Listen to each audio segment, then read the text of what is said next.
Shalom saudara yang dikasihi Tuhan, haleluya. Kita bersyukur pada hari ini kembali Tuhan terus memelihara hidup kita di Sabtu 4 Januari 2025. Kita masih sama-sama belajar dalam renungan malam yang saya buat ini dengan tema nilai kehidupan, the value of life.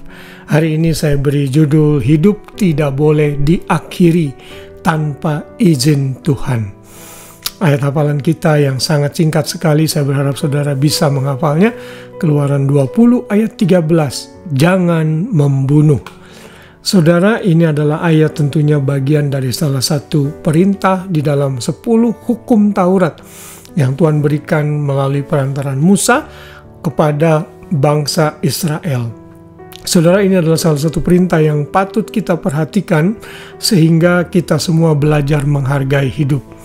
Tuhan itu menghargai nyawa manusia.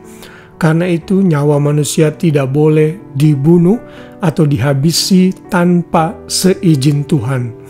Ada begitu banyak ayat-ayat referensi mengenai hal ini.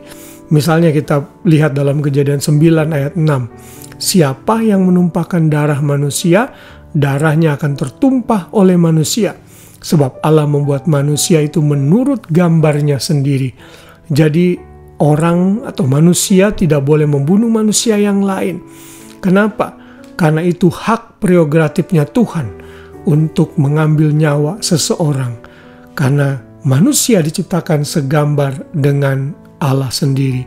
Karena itu hidup manusia tidak boleh diakhiri oleh orang lain, juga oleh diri sendiri. Kemudian kita juga bisa melihat misalnya di dalam Imamat 24 ayat 17. Siapa yang memukul seseorang sehingga mati, pastilah ia dihukum mati. Ini salah satu capital punishment, hukuman yang berat yang diberikan kepada orang-orang yang dengan secara sengaja memukul orang lain sehingga orang itu sampai mati, maka ia pun harus dihukum mati. Nyawa ganti nyawa. Lalu kalau kita bergerak ke perjanjian baru, Tuhan Yesus juga memperingatkan hal ini. Matius 5 ayat 21 menyatakan, kamu telah mendengar yang difirmankan kepada nenek moyang kita, jangan membunuh. Siapa yang membunuh harus dihukum. Jadi jelas sekali, saudara nanti bisa mendapatkan ayat-ayat yang lain. Alkitab menyatakan bahwa hidup itu, nyawa manusia itu sangat dihargai oleh Tuhan. Karena itu manusia tidak boleh mengakhiri hidup manusia yang lain atau mengakhiri hidupnya sendiri. Alkitab memberikan beberapa pengecualian tentunya, karena kita tahu Alkitab juga mengizinkan adanya pembunuhan atau kematian seseorang atau kelompok orang.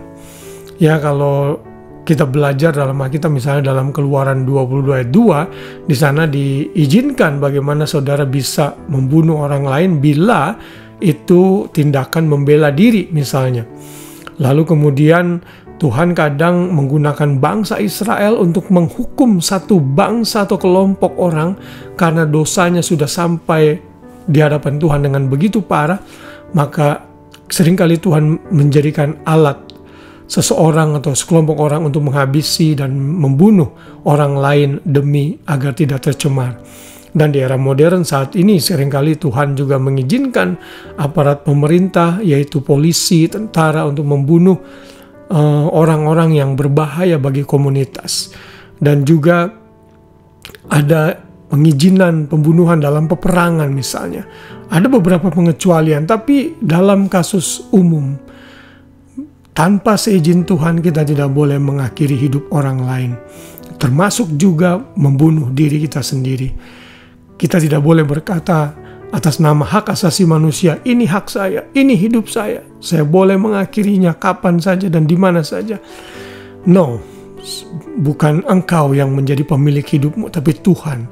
Karena itu Tuhan yang menentukan hidup dan mati kita. Kita tidak boleh hidup mengakhiri diri sendiri atau membunuh diri. Termasuk di dalamnya juga aborsi, saudara. Aborsi juga tidak boleh. Penelitian kesehatan kedokteran menentukan bahwa hidup itu dimulai saat embrio terjadi. Saat sel sperma bertemu dengan sel telur, maka terjadilah pembuahan, maka itulah dinyatakan sebagai satu permulaan kehidupan, dan setiap orang termasuk ibu yang mengandung itu tidak boleh menggugurkannya, karena itu makhluk hidup dan itu milik Tuhan, termasuk juga dalam korban pemerkosaan misalnya. Memang ini perlu konseling yang panjang, tetapi anak di dalam kandungan itu tidak bersalah. Dia layak untuk hidup dan Tuhan bisa pakai anak itu. Dengan kekuatan dari Tuhan, sang ibu bisa diberikan kekuatan untuk bisa merawat anak ini sampai dia lahir. Lalu eutanasia juga, yaitu mempercepat kematian seseorang dengan memberikan obat-obatan atau suntikan agar dia meninggal. Alasannya biar mengurangi kesakitan. Ini juga tidak boleh, kecuali memang dokter sudah benar-benar dengan penelitian yang tajam menyatakan orang itu tidak lagi bisa diselamatkan, lalu mereka dibiarkan tertidur tanpa life support sampai akhirnya dia mati secara normal. Saudara, ini memang kasus-kasus yang berhubungan dengan etika dan perlu diskusi yang mendalam. Tapi secara umum, bunuh diri, aborsi, eutanasia itu Tuhan tidak kehendaki. Karena itu bertentangan dengan hukum Tuhan yang menjadi pemilik hidup kita. Sadarilah hidup kita ini berharga di mata Tuhan, bernilai di mata Tuhan. Karena itu kita tidak boleh menghabisi nyawa orang lain dan juga menghabisi nyawa diri sendiri. Setiap persoalan dan masalah bisa kita tangani kalau kita punya Tuhan. Karena itu jangan pernah putus asa, depresi, dan ingin membunuh diri sendiri.